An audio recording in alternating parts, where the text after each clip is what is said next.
अपनी जगह पे कर लो ना। सीढ़ियाँ जरा से बना दी ना, नहीं तो छोड़ के बना न पे करो कर अपनी जगह पे गोल गोल घूम के परिक्रमा कर लो। ऐसे वो इच्छा कर दे हो जा। और क्या इच्छा कर दे मोह तो तुलसी मोह हाँ, नहीं ना करे तो मन- तुलसी माता की देखिए 11 बात परिक्रमा चालू होने वाला है। आपको पूरा वीडियो देखो डाल के दिखाएंगे, आज ही दिखाएंगे। ये देखिए तुलसी माता का ब्याह हो चुका है। और इसके बाद में ये देखिए अभी ये क्या लेके आ रही हैं, मतलब चावल आएंगे, बिल्कुल गिनती के आएंगे।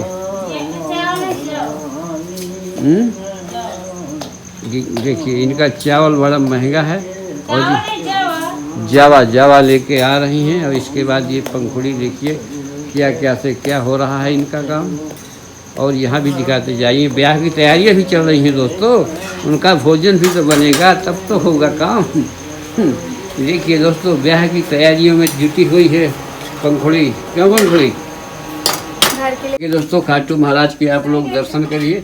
इनका जन्मदिन काल विधिवत मनाया गया है। देखिए यहाँ पर पूरी तैयारियों के साथ ये देखिए ये सब सारी व्यवस्थाएं। ये देखिए किस तरह से जो है तो दीपावली हमारे और तुलसी माता का बिया ठाकुर जी के आने की तैयारी देखिए किस तरह से सब लोग इंतजार में हैं। ये देखिए अब इनकी आपको कहानी सुनाएंगे। दोनों पक्षों की कहानी, कृष्ण पक्ष और शुक्ल दोनों की। ठीक है, सुनाओ। इसको कहते हैं रमा एकादशी। कार्तिक मास श्री महालक्ष्मी तुलसी माता की जय। युधिष्ठिर जी ने पूछा, जनार्दन मुझ पर आपका स्नेह है, अतः कृपा करके बताइए कार्तिक के कृष्ण पक्ष में कौन सी एकादशी होती है। भगवान श्री कृष्ण बोले, राजन कार्तिक के कृष्ण पक्ष में जो परम कल्याणमयी एकादशी होती है वह रमा एकादशी रमा के नाम से विख्यात है। रमा परम उत्तम है और बड़े बड़े पापों को हरने वाली है। पूर्व काल में मुचुकुंद नाम से विख्यात एक राजा हो चुके हैं, जो भगवान विष्णु के भक्त और सत्य प्रतिज्ञा के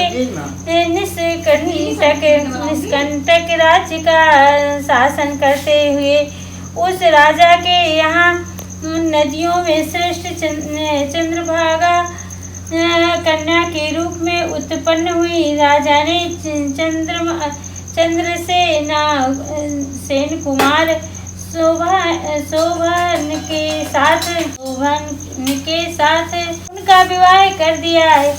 एक समय की बात है कि शोभन अपने ससुर के घर आया।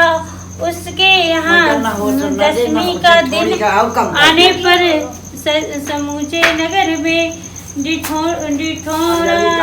पिटवाया जाता है कि एकादशी के दिन कोई भी भोजन ना करे, कोई भी भोजन ना बनावे। और डंके की घोषणा सुनकर शोभन ने अपनी प्यारी पत्नी चंद्रभागा से कहा, प्रिय अब मुझे इस समय करना चाहिए, इसकी शिक्षा दो। चंद्रभागा बोली, प्रभु मेरे पिता के घर पर तो एकादशी को कोई भी भोजन नहीं कर सकता।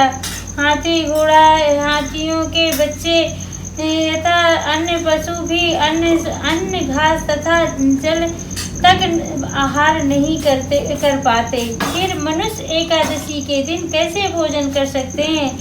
प्राणनाथ, यदि आप भोजन करेंगे तो आपकी बड़ी निंदा होगी। इस प्रकार मन में विचार करके अपने चित्त को दृढ़ कीजिए। ने कहा, प्रिय तुम्हारा कहना सत्य है, मैं भी आज उपवास करूँगा। देव का जैसा विधान है वैसा ही होगा। भगवान श्री कृष्ण कहते हैं, इस प्रकार दृढ़ निश्चय करके शोभन ने व्रत नियम का पालन किया। क्षुधा से उसके शरीर में पीड़ा होने लगी, अतः वह बहुत मुँह की चिंता में पड़े सूर्यास्त हो गया। रात्रि आई, जो हरि पूजा परायण तथा जागरण में वैष्णव मनुष्यों का बढ़ाने वाले तो वह रात्रि शोभन के लिए अत्यंत दुखदायिनी हुई।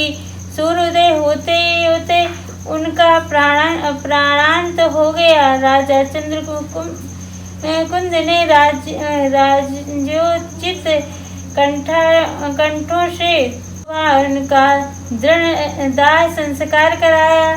चंद्रभागा पति का परलौकिक कर्म करके ही घर पर रहने लगी। नृपश्रेष्ठ रमा के एकादशी के व्रत के प्रभाव से शोभन मंदारचल के शिखर पर बसे। परम रमणीय देवपुर को प्राप्त हुआ। वह शोभन द्वितीय कुबेर की भांति शोभा पाने लगा। राजा मुचकुंद के नगर में शोभा शर्मा नाम से विख्यात एक ब्राह्मण रहते थे। वे तीर्थ के प्रसंग से घूमते हुए कभी मंदारचल पर्वत पर गए। वहाँ उन्हें शोभन दिखाई दिए। राजा के दामाद को पहचान कर वे उनके समीप गए और शोभन की। उस समय श्रेष्ठ शर्मा को आया जान शीघ्र ही आसन से